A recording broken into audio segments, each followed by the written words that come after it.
L'histoire du cheval qui est devenu l'ami du roi de l'univers. On galopait dans les prairies et le long de la plage, avec toute la fougue de la jeunesse.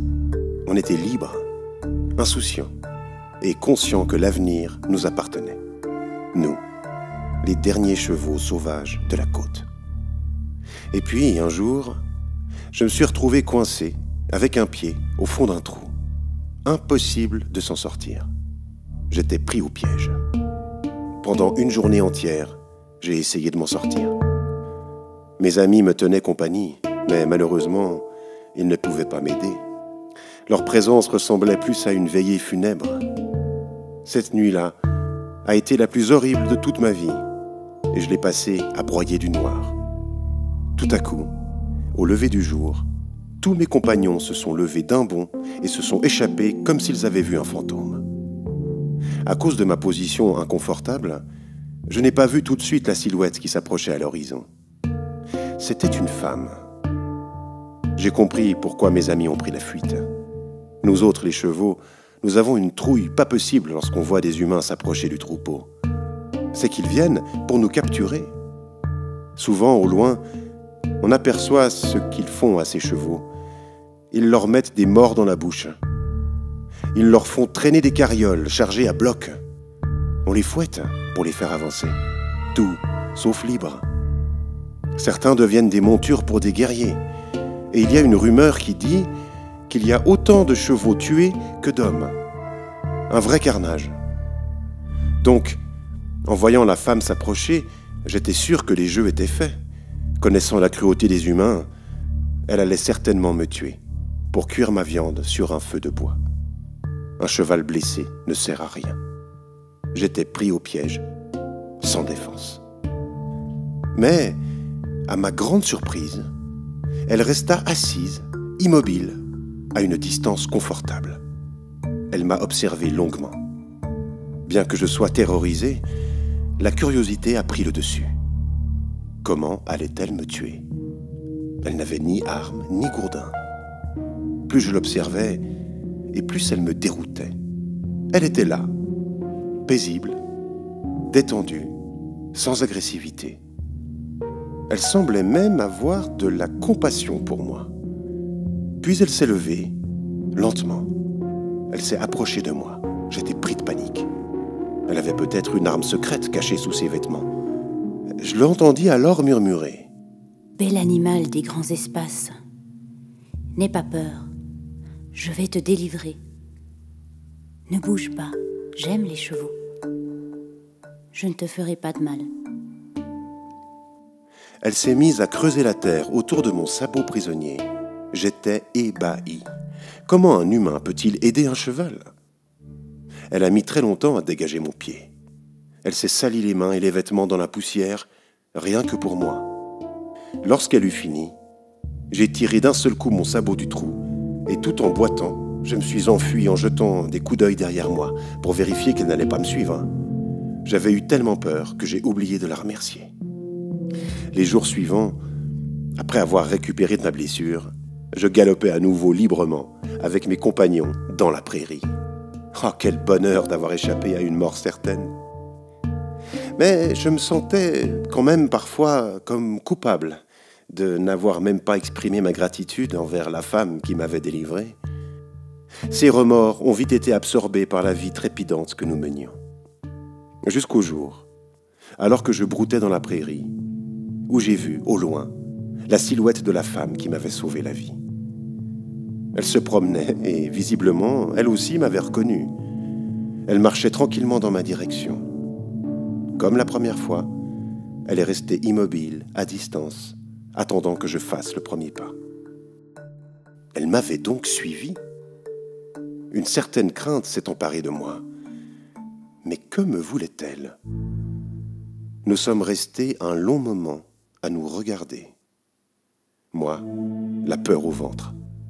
Elle, paisible, souriante, attendant de moi un premier geste. Étrange situation. J'avais envie d'entrer en contact avec cette personne qui semblait être si différente des autres. Et en même temps, l'idée de perdre ma liberté me retenait. Et puis, j'ai pris mon courage à 2 sabots et j'ai fait un pas vers elle. Elle se mit à parler tout doucement. Bel animal, épris de liberté, n'aie pas peur. Suis-moi, et tu feras partie des écuries royales du roi de l'univers. Les écuries du roi de l'univers. Elle avait donc trouvé un stratagème original pour m'éloigner des prairies de ma jeunesse, en me faisant miroiter les splendeurs d'une cour royale. Cette femme était donc encore plus dangereuse que les hommes qui usaient de violence pour capturer les chevaux. Je sais ce que tu penses. Laisse tomber cette malheureuse idée, celle qui dit que le roi de l'univers est un chasseur de chevaux. Il aime le cheval sauvage. Il n'aime pas le cheval dressé par les hommes. Lui, il ne va pas te dresser ou te soumettre à ses caprices. Il ne t'utilisera pas non plus dans des spectacles pour épater ses courtisans. D'ailleurs, des courtisans, il n'en a pas. Il n'a que des amis et des disciples. Des disciples? Mais c'est quoi ces histoires? Si tu me suis, je te donnerai un entraînement spécifique pour devenir l'ami du roi et son disciple. Figure-toi que tu n'auras aucun mort dans la bouche. Il n'y a pas d'enclos fermé ni d'écurie avec des portes. Tout est ouvert et tu peux entrer et sortir comme tu veux. Un ami n'est jamais prisonnier. Je pourrais donc quitter quand je veux les écuries royales? Bien sûr. Et en fait, tu seras même appelé à quitter régulièrement les écuries. Tu vas rejoindre tes amis dans les prairies le long de la côte. Le roi de l'univers n'a pas de cour royale pour se faire admirer à longueur de journée. Il n'en a pas besoin, mais il aime les disciples. Et c'est quoi un disciple? Un disciple, c'est d'abord quelqu'un qui a décidé de devenir l'ami du roi. Et ce n'est pas en capturant des chevaux qu'il va se faire des amis. Les amis du roi ne sont pas ses subordonnés, ni les employés de son palais. Un ami disciple, c'est quelqu'un qui imite le roi et qui fait comme lui. Le roi ira même jusqu'à mettre toute son écurie en mouvement pour sauver ceux qui se sont mis dans une mauvaise posture. En fait, quelque part, c'est ce qui m'est arrivé. Tu m'as sauvé d'une mort certaine, n'est-ce pas?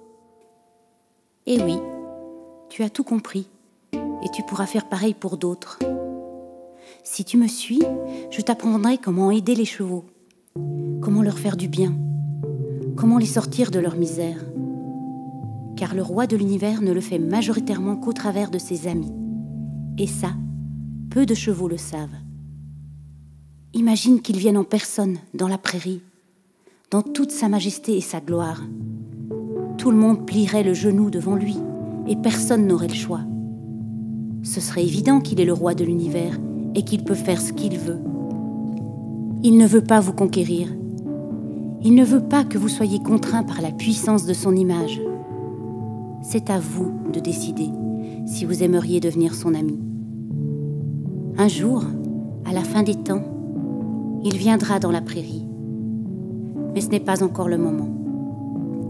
Pour l'instant, il m'envoie pour te demander « Veux-tu devenir l'ami du roi de l'univers ?» Avant de répondre à ta question, j'aimerais savoir comment tu t'appelles. Mon nom ? Saint-Esprit.